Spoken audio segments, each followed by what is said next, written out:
जय हिंद। आज हम शुरू करने वाले हैं क्लास 10 के साइंस का चैप्टर नंबर 6 लाइफ प्रोसेस मतलब जैव प्रक्रम। सबसे पहले हम ये जानेंगे कि लाइफ प्रोसेस होता है क्या है। The process which together perform the function of maintenance of life are called life process. कहने का मतलब है कि सजीवों के द्वारा जो है अपने लाइफ को मेंटेन रखने के लिए कुछ कुछ प्रोसेस परफॉर्म किए जाते हैं, जिन्हें हम लाइफ प्रोसेस के नाम से जानते हैं, जैव प्रक्रम के नाम से जानते हैं। जैसे न्यूट्रिशन मतलब पोषण, रेस्पिरेशन मतलब श्वसन, ट्रांसपोर्टेशन मतलब वहन और एक्सक्रिएशन। ये सारे प्रोसेस ऐसे प्रोसेस है जो जिन्हें लिविंग ऑर्गेनिज्म जो है अपने जीवन को मेंटेन रखने के लिए, अपने लाइफ को मेंटेन रखने के लिए प्रोसेस लोग परफॉर्म करते हैं। यूनिसेलुलर ऑर्गेनिज्म में जो है ये सारे प्रोसेस जो है वो सिंगल सेल के माध्यम से जो है परफॉर्म किए जाते हैं। इसके बाद पे हमारा टॉपिक है न्यूट्रिशन। न्यूट्रिशन का मतलब होता है पोषण। पोषण कहने का मतलब है कि the process by which organism obtain their food। कहने का मतलब है कि जीव जो है अपना भोजन जो है जिस प्रकार से ऑब्टेन करते हैं, प्राप्त करते हैं, उस प्रोसेस को, उस विधि को हम लोग पोषण कहते हैं। पोषण जो होता है दो प्रकार के होता है, एक होता है ऑटोट्रॉपिक, एक होता है हेटरोट्रॉपिक। ऑटोट्रॉपिक कहने का मतलब होता है स्वयंपोषी। स्वयंपोषी कहने का मतलब कि ये अपना भोजन जो है स्वयं संश्लेषित करते हैं, खुद से सिंथेसाइज करते हैं। और हेटरोट्रॉपिक का मतलब होता है कि ये अपना भोजन स्वयं संश्लेषित नहीं करते हैं, बल्कि अपने भोजन के लिए जो है वो ऑटोट्रॉप पे ही डिपेंडेंट रहते हैं। यानी जो ऑर्गेनिज्म ऑटोट्रॉपिक के अंतर्गत आते हैं उन्हीं के ऊपर डिपेंडेंट रहते हैं। ऑटोट्रॉपिक न्यूट्रिशन जो होता है वो दो टाइप का होता है, एक होता है केमियोट्रॉपिक्स और एक होता है फोटोट्रॉपिक्स। केमियोट्रॉपिक कहने का मतलब है कि इसके अंतर्गत आने वाले जो ऑर्गेनिज्म होते हैं वो कुछ केमिकल्स का प्रयोग करके, केमिकल्स का यूज करके अपना भोजन स्वयं संश्लेषित करते हैं। केमिकल्स कहने का मतलब है रसायन। और एक है फोटो ऑटोट्रॉपिक्स। फोटो कहने का मतलब होता है, फोटो का मीन्स मतलब होता है लाइट। यानी इसके अंतर्गत आने वाले जो जीव होते हैं वो प्रकाश का यूज करके, लाइट का प्रयोग करके जो है अपना भोजन स्वयं संश्लेषित करते हैं। दूसरा है हेटरोट्रॉपिक। हेटरोट्रॉपिक में जो जीव आते हैं वो भोजन के लिए ऑटोट्रॉपिक पे ही डायरेक्टली या इनडायरेक्टली रूप से जो है वो निर्भर रहते हैं, डिपेंडेंट रहते हैं। जिसका जो पहला टाइप है वो है सैप्रोफाइटिक। सैप्रोफाइटिक कहने का मतलब है कि ये जो है अपना भोजन जो है डेड और डीके चीजों से जो है, डेड एंड डीके मटेरियल से जो है अपना भोजन प्राप्त कर लेते हैं। डेड कहने का मतलब कोई मृत चीज और डीके मतलब है कोई सड़ा गला चीज जिससे जो है ये अपना भोजन जो है ऑब्टेन कर लेते हैं। इसका एग्जांपल है फंजाई। फंजाई कहने का मतलब कवक। दूसरा है पैरासिटिक। पैरासिटिक का मतलब होता है परजीवी। परजीवी जो है किसी लिविंग ऑर्गेनिज्म के बॉडी के ऊपर या अंदर रखकर वो अपना भोजन जो है वो ऑब्टेन कर लेते हैं। इसका जो मेन एग्जांपल है वो है कस्कुटा यानी अमरबेल और लीच, जिसे हम देहाती भाषा में जो है जोक के नाम से जानते हैं। लीच का पूरा नाम ब्लड सकिंग लीच होता है। तीसरा है होलोजोइक न्यूट्रिशन। होलोजोइक न्यूट्रिशन यह बहुत बड़ा लंबा प्रोसेस है। इसके अंतर्गत जो है वो इंजेक्शन वगैरह आते हैं, जैसे खाना मुंह में ग्रहण हुआ, मुंह के बाद जो है एसोफेगस से होते हुए, ग्रास नली से होते हुए आमाशय तक, स्टोमक तक पहुंचता है। उसके बाद भी अलग अलग प्रोसेस होते हैं, लास्ट में एक्सक्रीशन वगैरह जो होता है।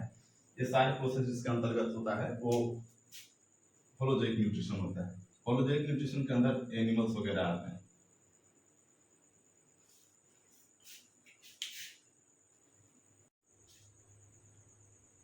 आइए अब जानते हैं कि ऑटोट्रॉपिक न्यूट्रिशन क्या होता है। ऑटोट्रॉपिक न्यूट्रिशन के अंतर्गत देखें कि nutrition in plant, because plant जो है वो ऑटोट्रॉपिक न्यूट्रिशन के अंतर्गत आता है। इसके अंदर फोटोसिंथेसिस होता है और ये अपना भोजन स्वयं संश्लेषित करते हैं। देखते हैं कि फोटोसिंथेसिस की प्रोसेस जो है वो कैसे पूरा होता है। The process by which green plant synthesize food from simple substance, that is CO2, H2O, in the presence of sunlight and chlorophyll is called photosynthesis. यानी वह प्रोसेस जिसके माध्यम से जो है हर एक पौधे जो है अपना भोजन स्वयं सिंथेसाइज करते हैं, संश्लेषित करते हैं, उसे प्रकाश संश्लेषण के नाम से जानते हैं।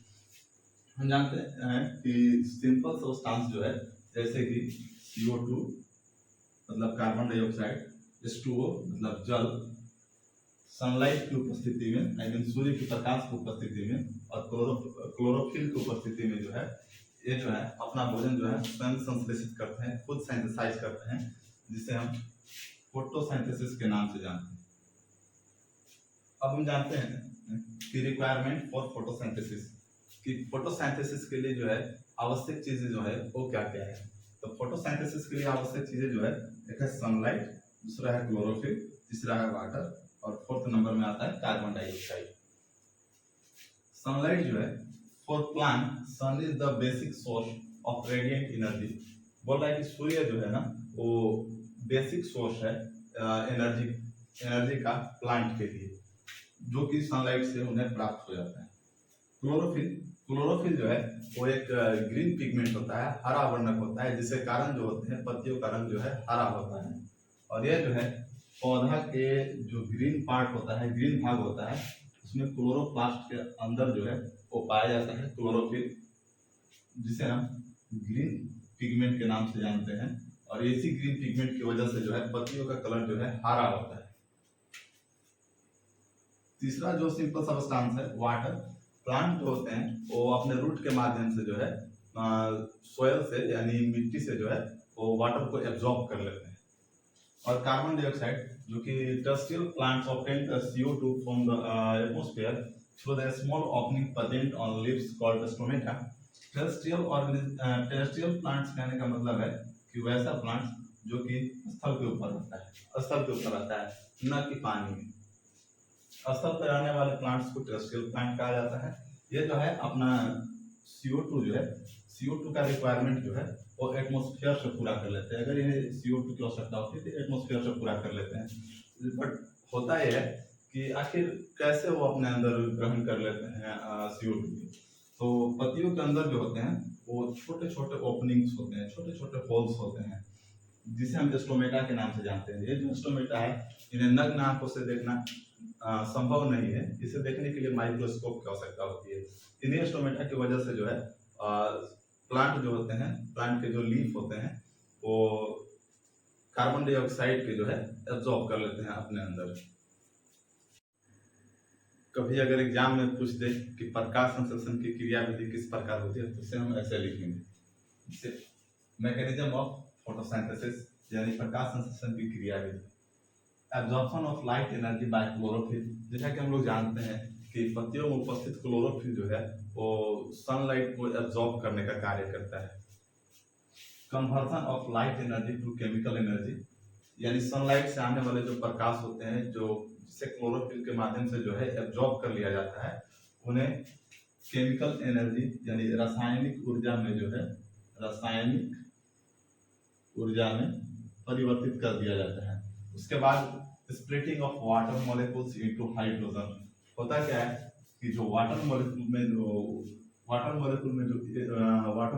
जो हाइड्रोजन होता है उसको स्प्लिट कर दिया है, तोड़ दिया जाता है, और तोड़ने के बाद हाइड्रोजन को अलग कर दिया जाता है और ऑक्सीजन को अलग कर दिया जाता है। जैसा कि हम लोग जानते हैं कि पौधा जो होते हैं फोटोसिंथेसिस के दौरान जो है ऑक्सीजन को जो है वो बाहर छोड़ देते हैं। तो यही ऑक्सीजन जो है वो बाहर निकल रहा होता है और यही हाइड्रोजन जो है वो मिलकर कार्बोहाइड्रेट का निर्माण करता है।